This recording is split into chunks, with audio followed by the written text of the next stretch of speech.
नमस्कार दोस्तों, जय जोहार। मैं कौशल तिवारी और बिहनिया संध्या में आपका स्वागत है। सत्ता का नशा, मंत्रियों की दबंगई, सत्ता दल के लोगों की दादागिरी के किस्से आपने कई सुने होंगे, लेकिन छत्तीसगढ़ में जिस तरीके के किस्से आ रहे हैं नए नए तरह के, वह सुनकर आप चौंक जाएंगे कि आखिर छत्तीसगढ़ में चल क्या रहा है। इस सरकार की मानसिकता है। पहले प्रधान अध्यापकों को जिम्मेदारी सौंपी गई थी कि आप कुत्ते भगाइए, कुत्तों की जानकारी एकत्रित करिए, प्रोफेसर की।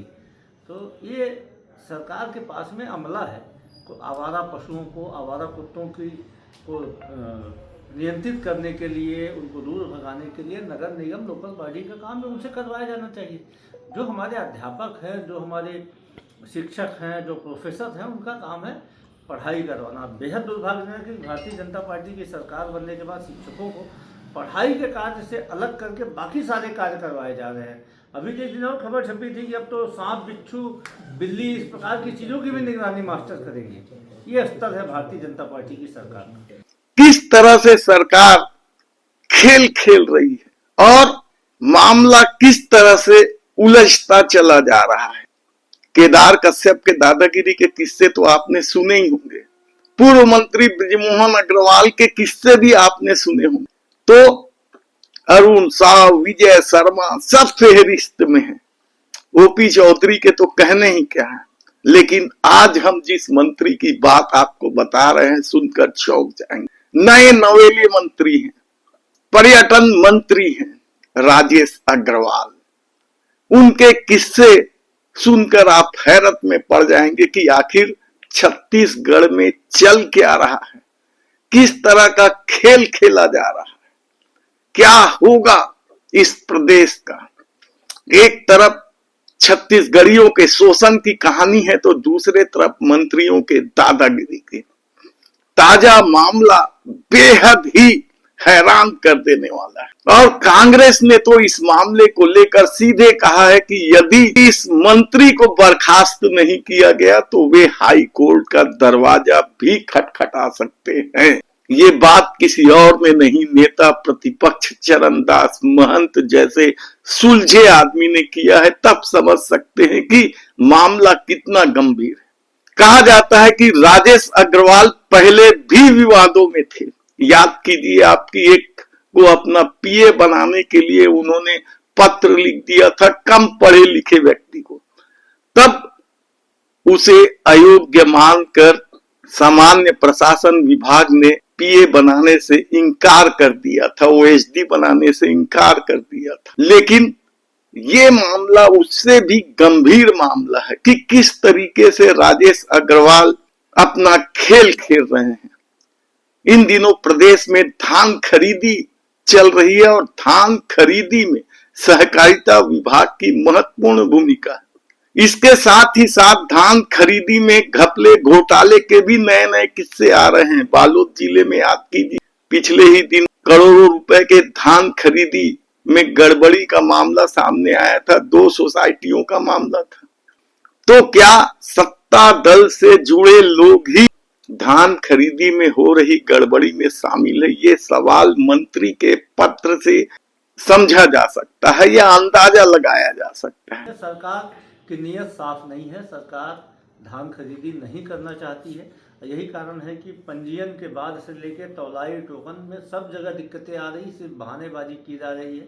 सरकार का इरादा नहीं है कि 3100 प्रति क्विंटल में सभी का धान खरीदा जाए। दरअसल राजेश अग्रवाल ने सहकारिता विभाग को पत्र लिखकर 19 लोगों के स्थानांतरण करने का निवेदन किया था या आदेश दिया था। अंबिकापुर, लखनपुर, उदयपुर क्षेत्र के धान खरीदी केंद्रों में लगभग 19 लोगों को या तो खरीदी प्रभारी बना दीजिए या कंप्यूटर ऑपरेटर के पद पर स्थानांतरण करने का आदेश दिया था, कहा जाए तो गलत नहीं होगा। लेकिन सहकारिता विभाग की उस महिला अधिकारी ने साफ तौर पर कह दिया कि यह नहीं हो सकता और इसके बाद उस महिला अधिकारी को प्रताड़ित करने का दौर चला। यहां तक कि जिस पद पर थी उससे निचले पद पर उसकी पोस्टिंग कर दी गई। समझिए आप, जो 19 लोगों के तबादले हुए नहीं हुए ये दूसरी कहानी है। सहकारिता विभाग केदार कश्यप का है, यानी उस महिला को प्रताड़ित करने वाला जो आदेश निकला है, निचले पद पर बिठाने का जो आदेश निकला है, वह किसके इशारे पर था? क्या पर्यटन मंत्री राजेश अग्रवाल का या फिर सहकारिता मंत्री केदार कश्यप का? कहना बड़ा मुश्किल। लेकिन इस मामले की जैसे ही जानकारी नेता प्रतिपक्ष को लगी, उन्होंने मुख्यमंत्री को लंबा चौड़ा पत्र लिख दिया और इस पत्र में साफ चेतावनी दी है कि ये प्रदेश में चल क्या रहा है। जो शपथ लेकर राजेश अग्रवाल मंत्री बने हैं, यह उस शपथ का सीधे सीधे उल्लंघन है। और उन्होंने कहा कि अब यदि राजेश अग्रवाल को बर्खास्त नहीं किया जाएगा तो वे हाई कोर्ट का दरवाजा भी खटखटा सकते हैं। यानी मामला कितना गंभीर है।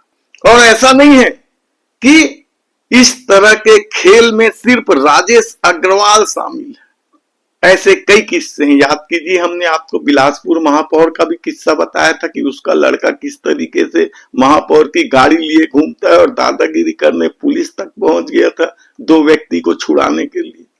तो इससे पहले विजय शर्मा के करीबियों की गुंडागर्दी के किस्से कवर्धा में किस तरीके से चल रहे हैं।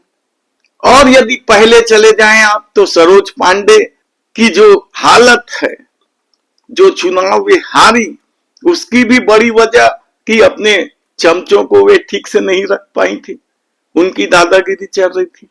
तो अरुण साव के विभाग में क्या कुछ चल रहा है वह भी किसी से छिपा नहीं है। यही नहीं, विधानसभा की कार्रवाइयां देख लो आप, मंत्री जवाब देना नहीं चाहते या जवाब देते नहीं है, सवालों को घुमा दिया जाता है।